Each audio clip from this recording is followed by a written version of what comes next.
You've been working on your book for a while. You know that you need professional help at some point, but you're not sure if that day has come or if you should keep working on your own. Don't worry, I am going to help you figure it out with 5 signs that you are ready for professional feedback. Whether you are planning to work with an editor or a book coach, I'm going to help you figure out if now is the right time or if you should keep going on your own a little bit longer. Let's get started. You want to write great books, books just like the ones you've been reading and falling in love with all your life. And the Better Writer podcast is here to help. My name is Olivia. I'm a former high school English teacher turned developmental editor and certified book coach. And I'm here to help you become a better writer, one episode at a time. Let's dive in. Welcome to episode 30 of the Better Writer podcast. In this episode, I'm sharing 5 signs that you are ready for professional feedback. Whether that feedback is coming from a book coach, an editor, or a professional beta reader, we are going to talk about what it looks like when your manuscript is ready for that feedback. I am specifically going to focus on developmental feedback. So we are not talking about copy editing or proofreading or anything like that. Quick rule of thumb, you don't want to get any kind of professional editing on your manuscript until you are 100% certain that all of your story level revisions are done. So if you are still moving scenes around or deciding that things are going to get cut or stay or whatever, do not even go near a copy editor or proofreader. I have had some people get a copy edit before a developmental edit in the past. It is a mistake. All of your developmental edits should be done before you go near line editing, copy editing, proofreading. All right, with that out of the way, let's talk about the signs that you are ready for developmental feedback, whoever it's coming from. All right, sign number 1 is that you have taken your manuscript as far as you can on your own. That means you have identified problems in your manuscript. You have revised for those problems. And you know that something still isn't right, but you have no idea what it is, or more importantly, you have no idea how to fix it. If you are in that place, it's time for help. And that could be true at various points in your process. There is no one size fits all. It's not like after draft 2, get an edit. It's once you feel like you have solved all of the problems that you can personally identify, but there still is something that isn't quite working, that's when you get help. For some of you, that could come halfway through draft 1, where you get stuck in the middle, you have no idea how to move forward. You can hire an editor or a book coach for a partial draft, and they can help you move forward. You might be someone who is more experienced, and you get to draft 4, and you think it is, as good as I can make it. I think it can still be better, and then we get help. So there is no one size fits all. It will depend on your skill as a writer. It will depend on that particular story. Sometimes you run into a plot problem you cannot solve on your own, even if you're experienced. That is when we get help. You do not need to suffer on your own. All right, sign number 2 is that you are genuinely ready for feedback. You are open to new ideas. You are willing to make changes in your story.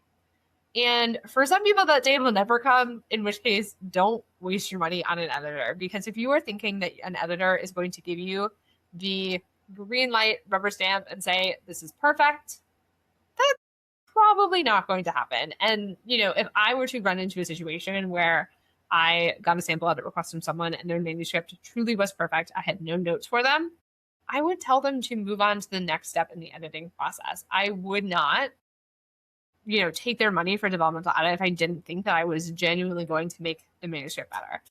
Other people might feel differently about it, but that is what I would do in that situation. Or I would downgrade them to something like a revision strategy session or even an outline critique to check for any structural issues that aren't showing up in the sample edit. But if your manuscript is perfect, or you think it is, and you are not willing to budge on that idea, don't waste your money. I will also say that if you are someone who is really, really firmly attached to an idea or a certain set of ideas, and there are things you absolutely will not budge on, you are going to need to be careful. And I think that if there are only a few select things where you say these are things that I'm not willing to change, and you are very upfront about that with the editor, that can absolutely work. There is nothing wrong with having things that you are really set on in your story, and there should be things that you love in your story. But if that applies to everything, if you really find yourself thinking there's nothing that you could possibly change or nothing that you really want to be open-minded about, then I would definitely not recommend a developmental edit. I don't think you should spend a ton of money getting feedback at that time. I would recommend maybe something a little bit less than first, just to see how you feel after getting feedback. But if you are not willing to change your mind, then don't waste your money. You have to be open-minded when you hire an editor, because you might think you know what they're going to say. You might think you know what their feedback is going to be, but we might surprise you because we are bringing a lot of expertise and knowledge to the process. And especially if you are a newer writer, you may not get what you're expecting. Not in terms of deliverables, hopefully the editor will give you exactly what they promised, but in terms of the substance of what we say, it may be unexpected. If you are not ready to really be open-minded and take the time to think, is this feedback true? Then it is not going to work out. No matter who you hire, no matter how good they are, if you are not willing to listen, it's not going to help. All right, sign number 3 is that you are ready to invest in your writing. And I mean that financially. And we don't always like to talk about money. It's kind of the elephant in the room with any creative pursuit. But if you are going to hire an editor, it is going to cost something. There are editors at every price point. There are different editorial services that you can pursue, but it is going to cost you something. And if you are not prepared to spend that money, then I recommend waiting. I recommend saving up, finding someone else who can offer maybe a lower tier service or who can work within your budget. The thing about fiction writing is that this market does not come with any guarantees. It is a difficult market. Even if you are deciding to self-publish, there are many things that you can be in control of, but it is not everything. And there is a risk that your book will not earn back what you spent. So if you are counting on a quick return on investment, there are easier ways in the world to make money. Writing and making money through writing is possible, but it is not going to be super easy. And you are not guaranteed to make your money back. I'm going to be super honest about that. I never promise anyone that they are going to make their money back when they invest in my services. I very much hope that you will. I have definitely had writers get book deals or make enough sales to pay back what they spent, but it is not a guarantee. It is not something I can ever promise. So if you are not in a position where you can spend that money and not see it back for years or ever, then hold off, wait until you can, or find a cheaper service. There are many amazing ways to get feedback that do not cost anything or cost a lot less than a developmental edit. So find the option that works for you and for your budget right now. All right. And then sign number 4 is you know exactly what you want to get from the editing process. You know what your goals are and you know how editing fits into that plan. If you are just writing for yourself, it might be fine to hire an editor, especially if you have money to do that and you don't care about the outcome. If you're just trying to learn and do your best, that's great. But I think for most writers, it does not make sense to invest in editing unless you have a clear plan for your writing and you really want to see it in the world. You have a plan to either query and try to get a book deal. You have a plan to self-publish. You have a plan for sharing your story with readers. And I think that's important to know what are your goals so that an editor can help you achieve them and so you can find the right editor for you. If you are planning to self-publish, you don't need to worry about some of the things that people who are trying to get a book deal do. So if your editor only works with people who are trying to get book deals, then they might not be the best fit. And if you don't have that filter of understanding what your professional goals are, you are unlikely to find the right editor for you. We also want to make sure we know our genre before we hire an editor because you want someone who specializes in what you are trying to accomplish on a genre level. So it is really important to know what you're writing, what you're trying to do with your writing, so you can find an editor who fits those goals, who's going to help you get closer to those goals.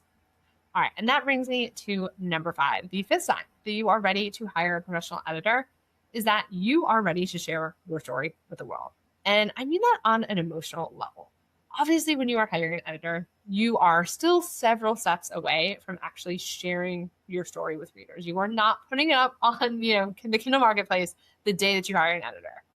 But it is, for many people, one of the first times that they really share their work with someone else. And especially in a professional context, it can be very vulnerable. And you need to make sure that you are ready for that step, that you are ready to have someone in your book fully immersed in it, figuring out what is and isn't working. And, a lot, that can be very raw. It can bring up a lot. So you need to make sure that you are in a position to not just take their feedback in the sense that you are willing to hear what they have to say, but you are willing to just send the manuscript over and have it be taken out of your hands. Are you in that place where you are secure enough in yourself that you are not going to be shattered by someone telling you that your story is not yet working? Because that is likely what's going to happen. As much as I am an editor who tries to celebrate the strengths in a manuscript, I always lead with what is working. But my job is to tell you what is not yet working in your book. And so most of my editorial letters spend about 10% of the time talking about what is working and about 90% talking about what isn't, because that is what I'm paid for. And if that idea of someone sending you pages and pages of what is not working in your story makes you feel sick to your stomach, there is some internal mindset work that needs to happen first, just so you can protect yourself and not have an edit wreck you. Because the thing that I never want to see happen is someone has an edit and they never write again because it destroys them. Obviously, again, I try to make my feedback as kind and gentle as possible without being dishonest. But if you are not ready emotionally to have someone tear your writing apart, to have that raw piece of you be shared with the world, do the internal work first. Make sure you are truly, truly ready for the good, the bad, and the ugly that comes with sharing your work and getting feedback. Because even the best editor is going to be telling you things that it might be hard to hear. And we just want to be sure that we're all ready. And then you can get the most out of that feedback possible. All right, just to quickly recap the 5 signs that you are ready for professional feedback. Number 1, you have gone as far as you can on your own. Please get your manuscript to the point where you can no longer see the problems on your own. Otherwise, you're probably wasting your time and mine. Number 2, you are ready to listen to the feedback that you get. You are open to the critique. You are ready to make changes as a result. If you are not, don't bother wasting your money. All right, and number 3 is that you have the money to invest. You are not counting on an immediate ROI, return on investment, because that is not a guarantee that any legitimate publishing professional will ever make. Unless they are literally offering you a book deal, no one can promise you are going to make money. So do not listen to any editor or coach out there who promises to make you a bestseller overnight, unless you are literally hiring them to make your content for you and generate sales.